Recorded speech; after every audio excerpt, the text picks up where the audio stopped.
Hey, bonjour tout le monde, j'espère que vous allez bien, bienvenue dans une nouvelle vidéo dédiée à Cassandra. Aujourd'hui on s'intéresse toujours à peaufiner un petit peu la configuration de notre cluster Cassandra, notamment au niveau de certains paramètres TCP au niveau du kernel, de certains paramètres au niveau de la JVM. Et pour commencer, un petit ajout, quand on a fait la modification de notre Cassandra.yml, pour mettre en place notre cluster, c'était le cluster, c'était le bind address qui permet en fait à chaque nœud de communiquer les uns avec les autres. Par contre, on n'a pas modifié une chose, c'est la connexion via le client, donc via le client CQLSH. Donc là, tel qu'il est configuré, vous voyez qu'il se connecte via la socket, l'adresse locale, la boucle locale 127.0.1.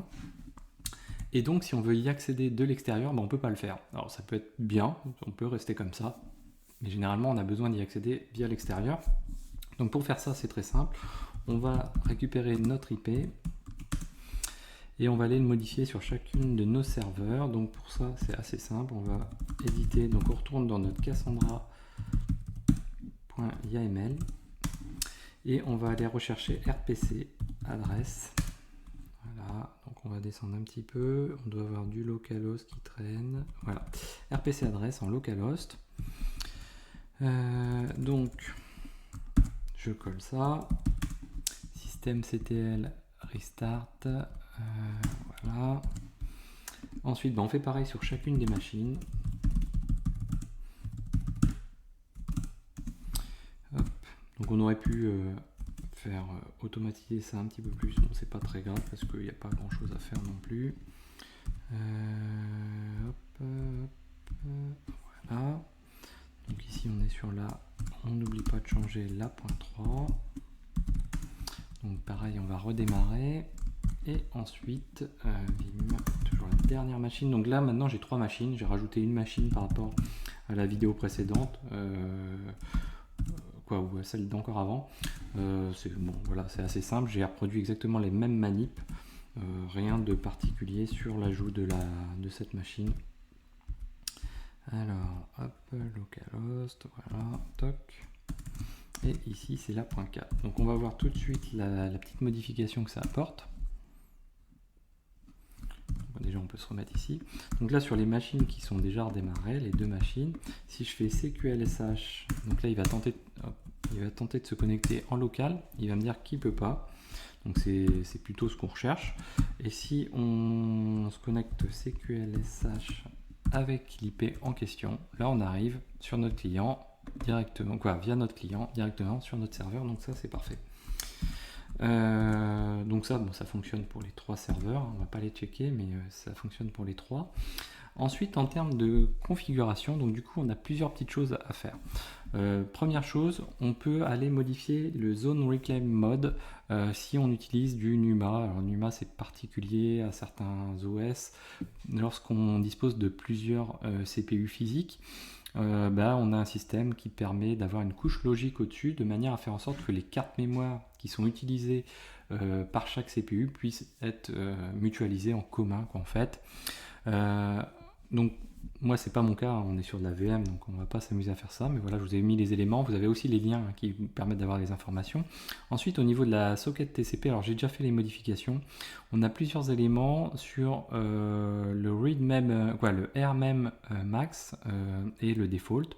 Donc on augmente la taille des buffers, que ce soit sur les rmem ou les wmem, donc read write. Idem ici sur TCP mem et TCP rmem et wmem, donc des paramètres qui sont à modifier un petit peu. On a encore un autre élément qui est à modifier, donc ce qui fait qu'on a tous ces petits éléments là à changer. Hop là. Bon, alors je l'ai déjà fait de toute façon, donc pour les les modifier, etc 6ctl. Moi je l'ai mis .d, donc 99 6ctl.conf. Et là, donc si je vais tout à la fin,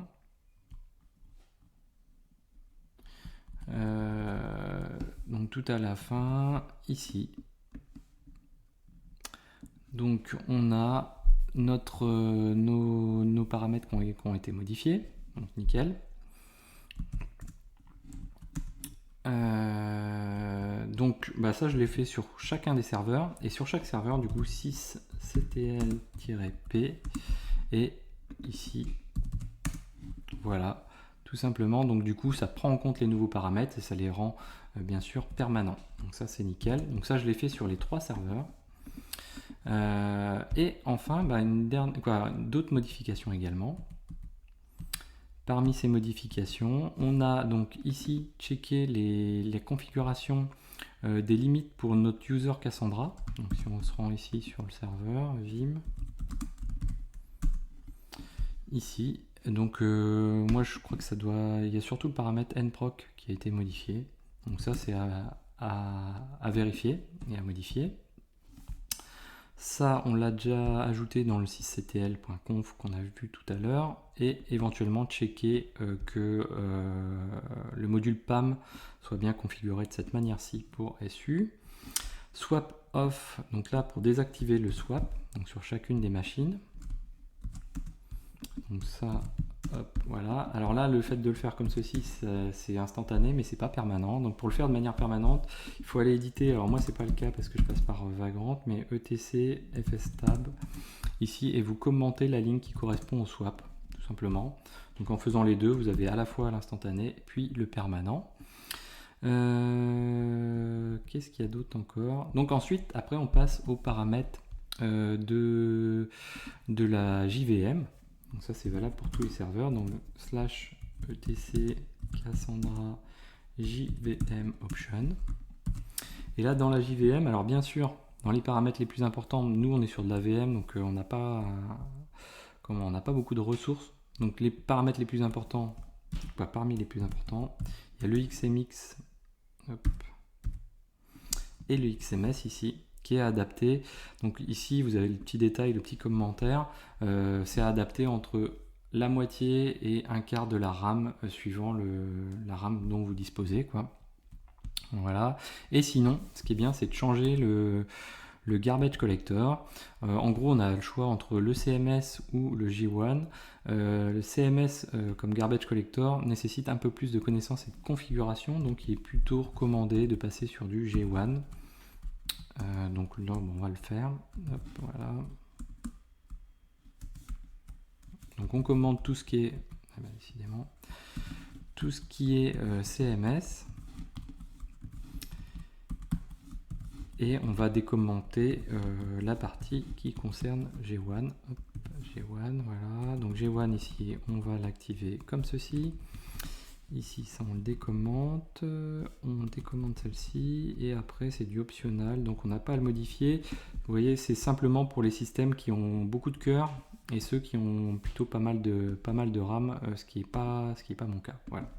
Donc sur celui-ci, on l'enregistre. En même temps, je vais le copier. Je récupère tout ça. Hop, voilà, toc. Voilà, je récupère tout ça. Hop, donc je fais un 6ctl, un système CTL cette fois-ci, restart de Cassandra. Et je vais faire pareil sur tous les autres nœuds. Donc vim de /etc Cassandra JVM option. Donc là, je supprime tout. Hop. Donc là j'ai pas d'IP ou de choses personnelles de chaque serveur, custom à chaque serveur, donc je peux y aller assez franco. Cassandra JVM option, donc c'est là où bien sûr tout ça doit être orchestré, etc. Mais bon, nous on est là pour apprendre Cassandra et pas faire plus sur cet aspect là. Donc là on doit être pas mal. Donc si je refais un CQLSH, donc j'arrive hop. Donc on va rechercher notre CQLSH ici. Donc on arrive à se connecter. Donc les nouveaux paramètres sont pris en compte. Donc c'est parfait. On a optimisé un petit peu notre configuration Cassandra. On peut passer à autre chose ensuite. J'espère que cette vidéo vous a plu. N'hésitez pas à la partager, à mettre des pouces bleus. Et je vous dis à très bientôt sur Xavki.